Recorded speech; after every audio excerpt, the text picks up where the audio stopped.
Hello दोस्तों, पिछली video में मैंने आप लोगों को बताया था नेवी के बारे में जनरल इन्फॉर्मेशन मैंने बताई थी। इस वीडियो में बताने वाला हूं दोस्तों कि आप नेवी में एक ऑफ़िसर कैसे बन सकते हैं।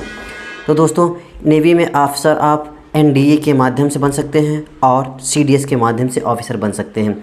तो पहले हम बताएंगे आपको कि जो एनडीए और सीडीएस का एग्ज़ाम होता है वो कंट्रोल कौन करता है, यानी कंडक्ट कौन कराता है। तो इसका जो रिटन एग्ज़ामिनेशन होता है दोस्तों वो कंडक्ट कराता है आपका यूपीएससी कराता है। और इसके ज्वाइनिंग प्रोसेस से संबंधित जितने भी वर्क है वो कौन करता है, वो आईएचक्यू एंड एमओडी यानी कि इंटरकॉन्टिनेंटल होटल किंगडाओ और मिनिस्ट्री ऑफ डिफेंस के माध्यम से होता है दोस्तों। अब हम पहले बताएंगे आपका जो एनडीए के माध्यम से एग्ज़ाम होता है उसमें आपको क्या क्या प्रोसीजर फॉलो करना पड़ता है। पहला होता है आपका रिटन एग्जामिनेशन।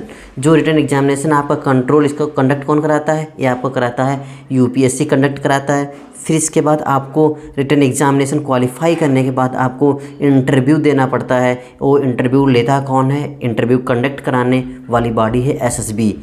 और इसके बाद आपका मेडिकल टेस्ट होता है। मेडिकल टेस्ट खुद नेवी के ऑफिसर्स ही, जो मेडिकल में ऑफिसर होते हैं नेवी के ऑफिसर्स ही आपका मेडिकल टेस्ट लेते हैं। इसके बाद तीनों के आधार पर आपकी मेरिट लिस्ट यूपीएससी जारी करता है और ये वैकेंसी आपका प्रत्येक वर्ष 2 बार आती है इसकी वैकेंसी। तो इसका हम लोग डिटेल ले लेते हैं कि किस मंथ में कब वैकेंसी आती है, कब एग्ज़ाम होता है और सिलेक्शन कब तक हो जाता है दोस्तों। पहला जो इस एग्ज़ामिनेशन का नाम है एनडीए एंड एनए एग्ज़ाम। ये आपका आता है नोटिफिकेशन दिसंबर या जनवरी में नोटिफिकेशन आता है दोस्तों। इसका रिटन टेस्ट जो यूपीएससी कंडक्ट कराती है वो अप्रैल मंथ में कराती है और अगस्त और सितंबर में एसएसबी द्वारा इसका इंटरव्यू लिया जाता है। फिर नेक्स्ट जनवरी में आपको ज्वाइनिंग दी जाती है। और दूसरा एग्ज़ामिनेशन एनडीए द्वारा ही, जिसका नाम है एनडीए एनए एग्ज़ाम, वो आती है आपका नोटिफिकेशन उसका जून या जुलाई में नोटिफिकेशन आता है दोस्तों। फिर इसका अक्टूबर या नवंबर में आपका रिटन टेस्ट यूपीएससी कंडक्ट कराती है और जनवरी या फरवरी में एसएसबी इसका इंटरव्यू लेती है और ज्वाइनिंग प्रोसेस आपका जुलाई नेक्स्ट ईयर में वो कौन कंडक्ट कराता है, आपका यूपीएससी कंडक्ट कराती है। अब दोस्तों हम लोग बात करने वाले हैं कि जो सीडीएस के माध्यम से जो लोग नेवी में ऑफिसर्स बनते हैं उसके बारे में बात करने वाले हैं दोस्तों, ठीक है। तो सीडीएस का मतलब होता है कंबाइंड डिफेंस सर्विस एग्जामिनेशन यानी सीडीएसई, ठीक है दोस्तों। इसको कंडक्ट कौन कराता है, जो इसका रिटन एग्जामिनेशन होता है वो कंडक्ट कराता है आपका यूपीएससी। इंटरव्यू एसएसबी के माध्यम से ही होता है और मेडिकल नेवी ही कंडक्ट कराती है।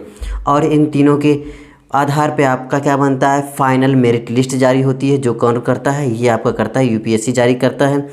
अब देख लेते हैं इसका पूरा डिटेल देख लेते हैं दोस्तों कि इसका वैकेंसी कब आती है और एग्जामिनेशन कब तक होता है और कब तक ज्वाइनिंग प्रोसेस होता है। तो जो इसकी पहली वैकेंसी आती है सीडीएस के नाम से आती है दोस्तों। ये आपका नोटिफिकेशन आता है नवंबर में। इसका रिटन यूपीएससी कंडक्ट कराती है जो फरवरी या मार्च में कंडक्ट कराती है और इंटरव्यू एसएसबी के माध्यम से सितंबर और अक्टूबर के मंथ में लिया जाता है और ज्वाइनिंग प्रोसेस आपका होता है जनवरी नेक्स्ट ईयर में आपका ज्वाइनिंग दी जाती है।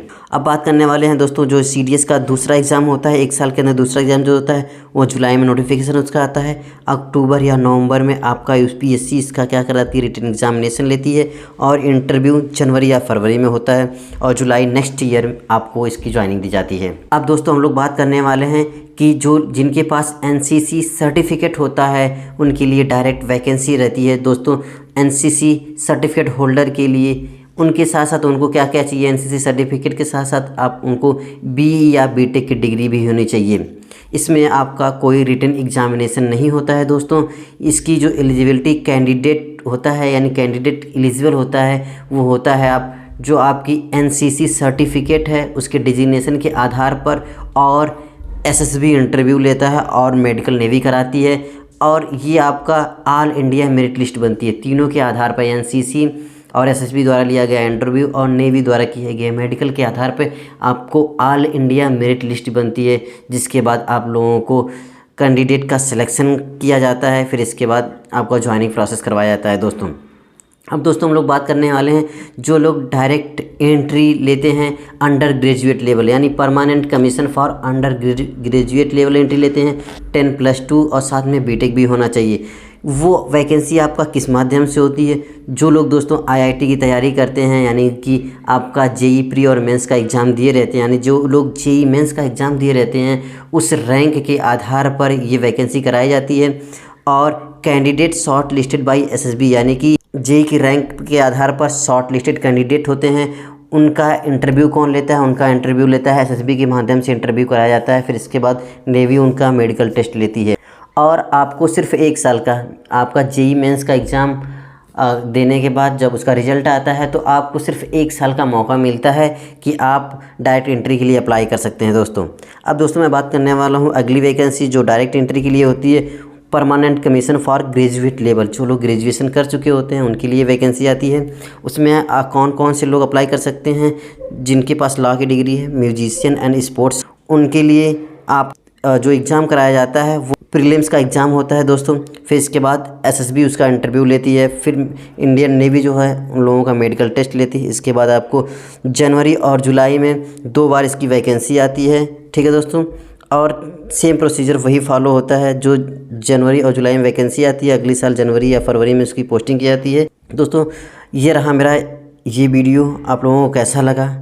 अगर अच्छा लगा हो तो वीडियो को ज़्यादा से ज़्यादा आप लोग लाइक करिए और मेरे चैनल को सब्सक्राइब कर लीजिए दोस्तों, क्योंकि मैं अगली वीडियो बहुत ही इन्फॉर्मेटिव वीडियो लाने वाला हूँ अगली वीडियो में, ठीक है दोस्तों। तो नेक्स्ट वीडियो में मैं क्या लेके आने वाला हूँ मैं बता देता हूँ। INET के माध्यम से जो वैकेंसी आती है उसके माध्यम से मैं बताने वाला हूँ कि जो इंडियन नेवी इंट्रेंस टेस्ट कराती है उसके माध्यम से जितनी भी वैकेंसियाँ आने वाली हैं, मैं क्रम वाइज उन वैकेंसियों की बात करने वाला हूँ दोस्तों। उसमें एलिजिबिलिटी क्या चाहिए, एग्जामिनेशन कौन कौन होता है, सिलेबस के बारे में बात करने वाला हूँ दोस्तों। तो दोस्तों मेरे वीडियो को आप लोग लाइक करिए और ज़्यादा से ज़्यादा शेयर करिए, जिससे लोग जागरूक हो सकें, यानी स्टूडेंट जागरूक हो सकें, ठीक है दोस्तों। और सब्सक्राइब करना तो बिल्कुल भी मत भूलिएगा, क्योंकि नेक्स्ट वीडियो नोटिफिकेशन आपको मिलना चाहिए कि नहीं मिलना चाहिए? मिलना चाहिए ना। तो थैंक्स फॉर वॉचिंग।